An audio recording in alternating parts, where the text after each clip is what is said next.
అండి, welcome back to our channel Aruna గడ్డ all in one blogs. ఈరోజు మన రెసిపీ వచ్చేసి బిర్యానీ చేసి చూపిస్తున్నానండి. అందుకోసం స్టవ్ పెట్టి గిన్నె పెట్టాను. ఇప్పుడు కొద్దిగా నెయ్యి వేసుకుందాము. మీకు ఇష్టమైతే అంతా నెయ్యితో చేసుకోవచ్చు. నేనైతే కొద్దిగా నెయ్యి కొద్దిగా నూనె వేస్తున్నాను.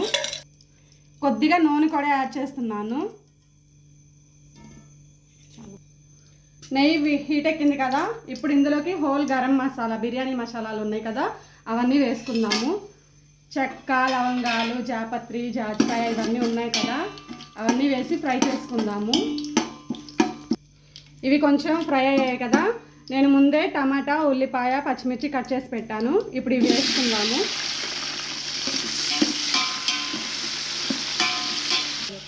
వేసుకొని బాగా కలుపుకొని కొద్దిగా మగ్గనిద్దామండి. అందుకోసం కొంచెం సాల్ట్ వేస్తే ముక్కలు త్వరగా మగ్గుతాయి. ఒక స్పూన్ వరకు వేస్తున్నానండి. నేను 2 kgs బిర్యానీ చేస్తున్నాను, అందుకని కొద్దిగా ఒక స్పూన్ అయినా వేసుకున్నా పర్లేదు. మీరు మీ క్వాంటిటీని బట్టి తర్వాత మనం ఎసురులో కళ్ళుప్పు వేస్తాం కదా, అందుకని చెప్పి కొద్దిగా ముక్కలకు తగ్గట్టు ఒక 1/2 స్పూన్ అట్లా వేసుకోండి. ఇలా కలుపుకుంటూ మనం వేసిన టమాటో ముక్కలు ఉన్నాయి కదండి, అవి సాఫ్ట్గా మగ్గేంత వరకు ఒక 4-5 నిమిషాలు మూత పెట్టి మగ్గనిద్దాము. మూత తీసి టమాటా ముక్కలు మగ్గాయో లేదో చూద్దామండి. చూసారు కదా, కొద్దిగా టమాటా ముక్కలు మెత్తబడ్డాయి. ఇంకొక 2 నిమిషాలు మగ్గనిచ్చి అల్లం వెల్లుల్లి పేస్ట్ వేసుకుందాము. ఇప్పుడు 2 టేబుల్ స్పూన్స్ అల్లం వెల్లుల్లి పేస్ట్ వేసుకుందాము. ఈ పేస్ట్ కొంచెం మగ్గనిద్దాము. వేసిన తర్వాత కొద్దిగా పచ్చివాసన పోయేలాగా ఫ్రై చేసుకుందాము. ఇలా కలుపుతూ చేసుకోవాలి, లేదంటే ఇలా అడుగంటుతుంది. ఫ్రై అయిందండి. ఇప్పుడు కొద్దిగా గరం మసాలా యాడ్ చేద్దాము.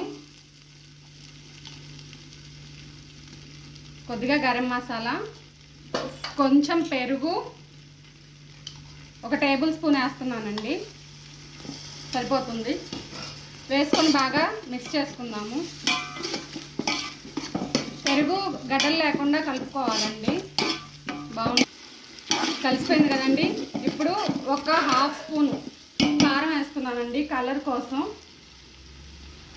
ఎక్కువ వేసుకోవద్దు, మనం పచ్చిమిరపకాయలు యాడ్ చేసుకున్నాం కాబట్టి మళ్ళీ ఘాటు వస్తుంది, అందుకని ఒక 1/2 స్పూన్ మాత్రమే వేసాను. కొద్దిగా కొత్తిమీర, కరివేపాకు అందరూ బిర్యానీలో వేసుకోరండి, నేనైతే వేస్తాను. మీకు ఇష్టం అయితే వేసుకోండి, లేదంటే స్కిప్ చేయండి, ఆప్షనల్ ఓన్లీ. అన్నీ బాగా కలిసేలాగా కలుపుకుందాము. వేసుకున్న మసాలాలన్నీ వేగిపోయాయండి. ఇప్పుడు మనం ఎసురు పోసుకుందాము. ఎసురు పోసుకోవడం కోసం నేను బియ్యం ఈ సోలతో కొలిచాను అనమాట. దీంతో నేను 4 సోలలు బియ్యం తీసుకున్నాను. అప్పుడు ఒక సోలకి 1.5 నీళ్లు పోద్దాము. 4 సోలలు కాబట్టి మనకి 1.5 లెక్కన 6 సోలలు అయితే పోసుకుందాము. మీరు ఏదైనా గిన్నెతో కొలుచుకోవచ్చు, గిన్నెతో అయినా ఒక గిన్నెకి 1.5 చొప్పున నీళ్లు పోసుకోవచ్చు. వాటర్ పోసుకున్నాం కదా, ఈ ఎసురు కాగేటప్పుడు కొద్దిగా కళ్ళుప్పు వేసుకుందామండి. కొంచెం తక్కువగానే వేసుకోండి, ఎందుకంటే టేస్ట్ చూసుకోవడానికి మనకు అవకాశం ఉంది కాబట్టి. ఎసురు తెల్లిన తర్వాత చూసుకొని చాలకపోతే అప్పుడు మళ్ళీ వేసుకోవచ్చు. ఇప్పుడు మూత పెట్టి ఎసురు కాగనిద్దాము. మేము సోనా మసూరి రైస్తోనే చేస్తున్నానండి బిర్యానీ. మీరు బాస్మతి రైస్తో తీసుకున్న, ఈ రైస్తో తీసుకున్న కొలతలు వచ్చేసి ఒకే రకంగా ఉంటాయి, 1కి 1.5. అలాగే ఏ బియ్యం అయినా సరే 1 గంట పాటు లేదా 1 అరగంట పాటు మన టైంకి తగ్గట్టు కొంతసేపు నానబెట్టుకుంటే బిర్యానీ బాగా వస్తుంది. ఇప్పుడు మన ఎసురు మరిగాయో లేదో చూద్దాం. మరుగుతున్న ఎసురులో కొంచెం ఉప్పు చెక్ చేసుకోండి. ఇప్పుడు ఒకవేళ తక్కువ అనిపిస్తే 1 స్పూన్ యాడ్ చేసుకోండి. ఇప్పుడు మనం నానబెట్టుకున్న బియ్యాన్ని ఎసురులో వేద్దాము. జాగ్రత్తగా వేసుకోవాలి.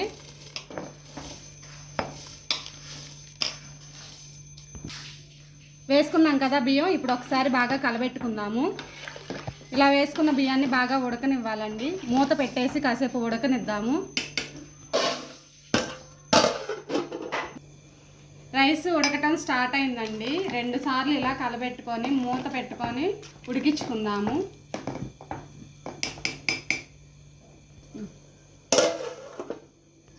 ఒకసారి మూత తీసి చూద్దాము. చూసారు కదా, మనకి వాటర్ అయితే దగ్గర పడ్డాయండి అన్నం. ఇప్పుడు దీన్ని సిమ్లో పెట్టుకొని కాసేపు మగ్గనిద్దాము.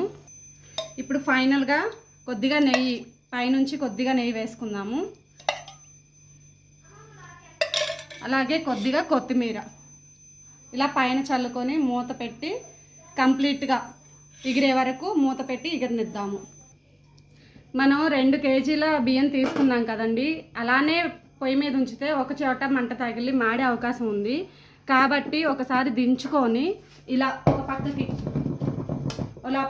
ఒక పక్కకి కదిలించి పొయ్యి మీద ఇలా పెట్టుకొని ఒక 2 మినిట్స్ తర్వాత మరలా రెండో పక్కకి కుదించుకుందాము.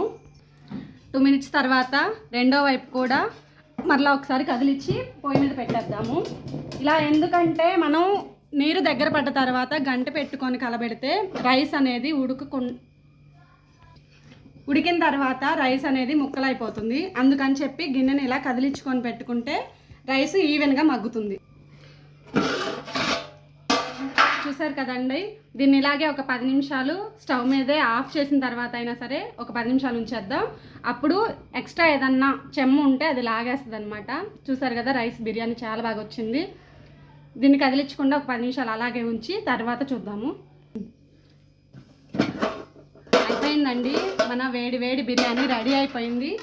ఒక ప్లేట్లోకి సర్వ్ చేసుకుందాం. ఇప్పుడు మేమైతే ఎటువంటి ఫుడ్ కలరు యాడ్ చేయలేదు.